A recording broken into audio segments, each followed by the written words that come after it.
మంచి బాటిల్ పట్టండి రా ఏ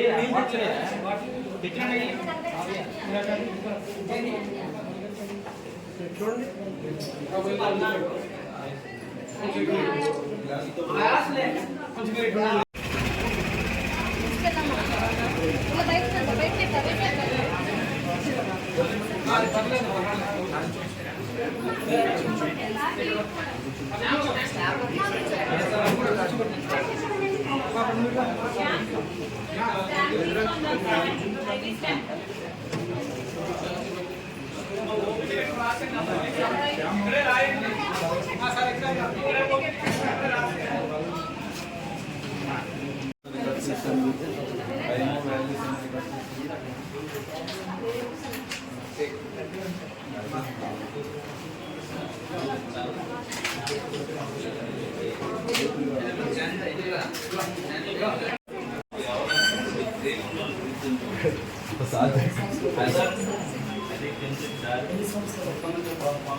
తమ్ముడు తమ్ముడు ఒక అబ్బాయికి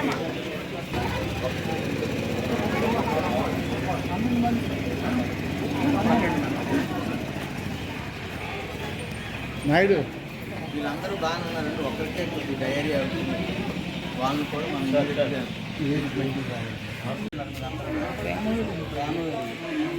మరి ఎందుకు అక్కడ జాయిన్ చేశారు? ఇంకా మనకి ఎస్పీ హాస్పిటల్ ఉంది కదా, ఇక్కడ జాయిన్ చేయాలంటే స్కూల్ ఇక్కడ ఎస్పోర్ట్లోనే మీరు స్కూల్లో జాయిన్ చేయించండి. ఇక్కడ ఎస్పోర్ట్ హాస్పిటల్లోనే ఈ అమ్మాయికి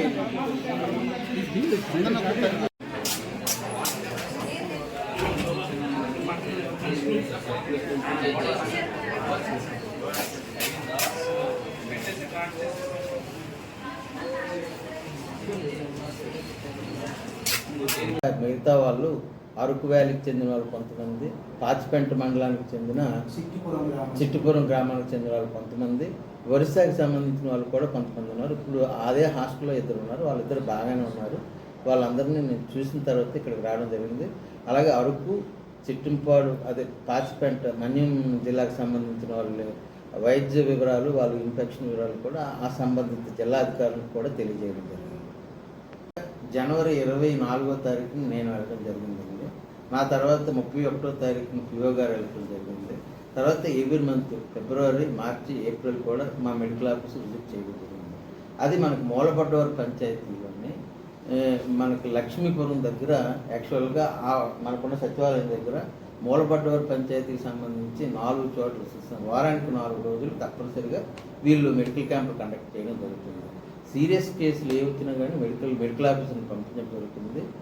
మనకి మూలపడ్డవారి పంచాయతీ, దారపర్తి పంచాయతీలోని ఎక్కువగా మలేరియా కేసులు రికార్డ్ అవుతున్న ఉద్దేశంతో 3 హెల్త్ అసిస్టెంట్లని, ఒక హెల్త్ సూపర్వైజర్ని కూడా నేను అక్కడ డెప్యూట్ చేయడం జరిగింది.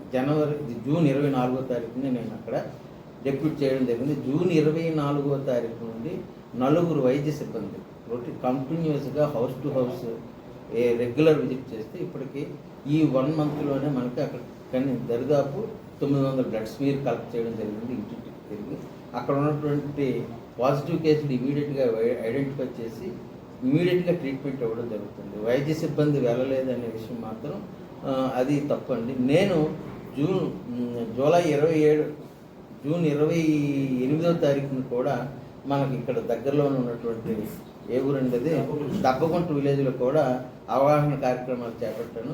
అంతకుముందు ఒక వారం రోజుల ముందు కాపుస్వామిపురం వచ్చి అక్కడ ఎలాగ ఈ ఐఆర్ఎస్ ఇండోర్ రెసిడ్యువల్ స్పేస్ జరుగుతుందని కూడా నేను దగ్గరుండి అబ్జర్వ్ చేయడం జరిగింది.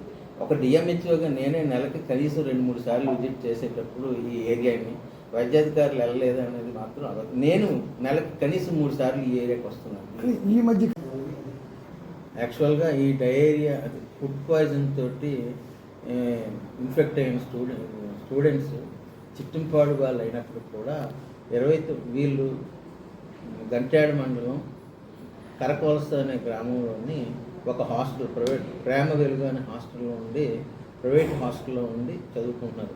కొంతమంది రామవరం హై స్కూల్లోని, అలాగే కొంతమంది కరకోలస హై స్కూల్లో చదువుతూ 29వ తారీఖు రాత్రి వాళ్ళు ఎవరో ఇచ్చినటువంటి చికెన్ బిర్యానీ మరియు చికెన్ కర్రీ తినడం. నేను ఆ హాస్టల్కి వెళ్ళి విజిట్ చేసి ఆ వార్డెన్తో మాట్లాడిన తర్వాత పూర్తిగా నిర్ధారించుకున్న తర్వాత చెప్తున్నాను. వాళ్ళు అది తిన్న తర్వాత లేట్ నైట్ వాళ్ళకి వామిటింగ్స్, డయేరియా రావడంతో భయపడి ఆవిడ ప్రైవేట్ హాస్పిటల్ ఎక్కడో చూపించి ఆ స్టూడెంట్స్ అందరినీ కూడా ఆటోల్లో ఎక్కించి ఎవరు విలేజ్కి వాళ్ళకి ఇంచుమించుగా 40 మందిని పంపించింది. అలాగే మన చిట్టుపాడు విలేజ్కి 16 మందిని సగం సగం ట్రీట్మెంట్ ఇచ్చి పంపించడం వల్ల ఆ విషయాన్ని తెలుసుకున్నటువంటి మా మెడికల్ ఆఫీసర్ ఇమీడియట్గా ఆటోని పంపించి టోటల్గా మొత్తం అందరినీ ఇక్కడ పంపించి, అందులో 6గురికి డయేరియా ఉండడంతో ఇమీడియట్గా మన ఏరియా హాస్పిటల్లో జాయిన్ చేయడం జరిగింది. ఈరోజు ఆ 6గురిలో 4 చాలా ఏ రకమైనటువంటి ఇబ్బంది లేకుండా వాళ్ళకి కంట్రోల్ అయింది, ఇక్కడే ఉన్నారు. ఇంకొక ఇద్దరికి కొద్దిగా అంటే వాళ్ళకి యూరిన్ అవుట్పుట్ తక్కువగా ఉండటం వల్ల కేజీహెచ్కి వాళ్ళని రిపోర్ట్ చేయడం జరిగింది. కేజీహెచ్ డైరెక్ట్గా హెచ్ఓడి తోటి అక్కడ ఉన్నటువంటి అసిస్టెంట్ తోటి కూడా నేను మాట్లాడడం జరిగింది.